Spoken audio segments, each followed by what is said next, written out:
This is just a short clip of Kevin Barkley and I doing some calling at the Toronto Sportsman Show.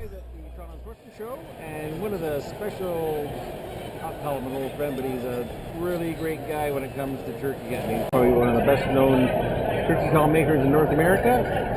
He's got a call name, GobbleStalker Calls. I know you can see your booth over across here about 20, 30 feet away, and it's like, wow, you've got a ton of calls like there, every kind of wood known to man, I think. Yeah, and you got natural products like glass, and you have I guess man-made products like copper and yeah, over the years we started out with your basic slate and glass, and then we went to crystal, aluminum, and then last year or the year before we launched waterproof strength and copper glass. That because it's a very confidence booster. And you got to be able to read the birds. You got to be able to read it if it's looking or just doing its thing eating. You have to be able to read the birds. If you can't read the birds and you're doing the wrong call, you're not eating turkey that night, that's for sure. I tell a lot of people at the booth, you can never undercall in a hunt, but you can always overcall. So give me an example of what? All right. Well, I'm going to do a cluck on a slate call. So this is a basic cluck.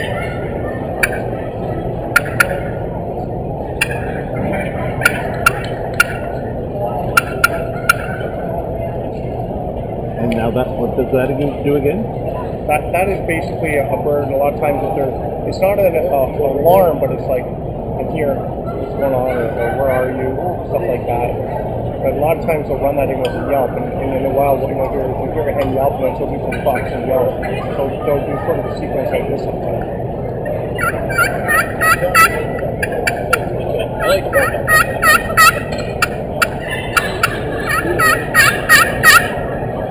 Maybe you can hold that plate out so I can see how you're doing it.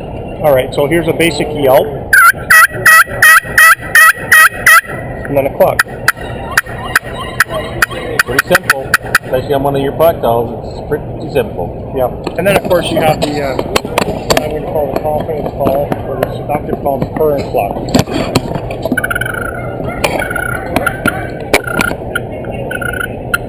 I use that one a lot. Yeah, that's my go-to call, especially when I'm calling for somebody. I've killed more birds with a purr and a cluck than I have any other call.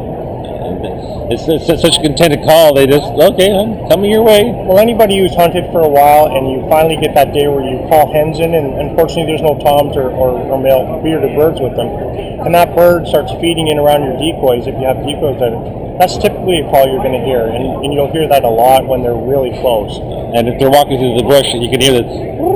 Yeah. Oh, here comes the hen. It's just like doing its thing, and then you know they're getting close. So what would be the yelp then? The yelp is just basically, like we said, a lot of times a hen in the wild, she'll do what we call a tree yelp, and that's a very soft yelp in the tree, and that's just basically to let the toms know, here I am, and then she'll fly down, and then she'll start into a real yelp to let the tom know I'm here. And again, what we're trying to do when we're hunting is we're trying to reverse nature. So the tom typically will land, gobble, and the hen will go for the tom. What we're trying to do as hunters is reverse that, which is why it's such a challenging job for a lot of us sometimes, is we're trying to really get the tom interested and wonder why the hen's not coming to him and make him come to the hen, which is what we're trying to mimic. But here's a basic, I'll go from a tree yelp to a yelp.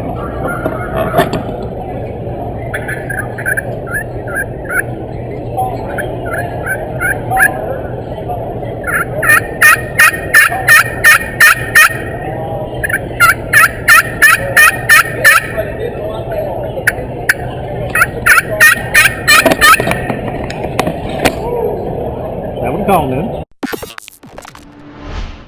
On a couple, so yeah. So I've seen you over there at the booth all the last couple of days, and you're doing this gobble call with a mouth call. Yeah, I do a gobble call with the mouth call. Yeah. And like I've tried for decades, and I can't do it. So let's give me the secret.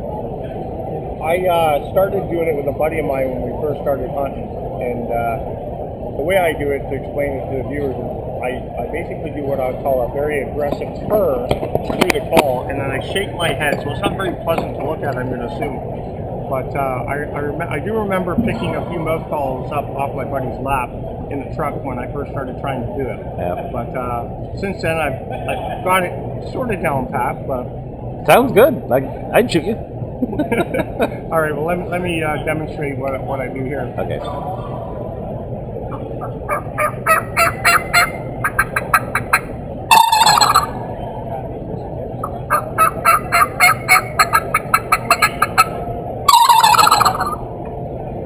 That's my gobble. So, I mean, hey, it sounds good. So, what's the technique? You're gonna let all the thousands and hundreds know what the technique is, or you're gonna keep it secret? Well, basically what it is I'm doing a very aggressive purr, which sounds like this on the mouth call. And then I'm shaking my mouth, so my mouth is actually moving back and forth, which makes the gobble sound. Sounds good. Sounds good. I mean, I've used it the odd time in the woods to help locate a bird, and I don't think I typically don't do a lot of gobbling in the woods when I'm out there hunting, because I don't. I do hunt private property, but it is adjacent to a lot of public land, and I don't want to attract other hunters to me. So, but one of the things that people do need to be aware of when they're doing gobble. you're listening to Hunt Talk on Ripple Outdoors. We're live at the Toronto Sportsman Show. Our special guest today is Kevin Barkley of GobbleStalker Calls, and we're talking about calling in the springtime.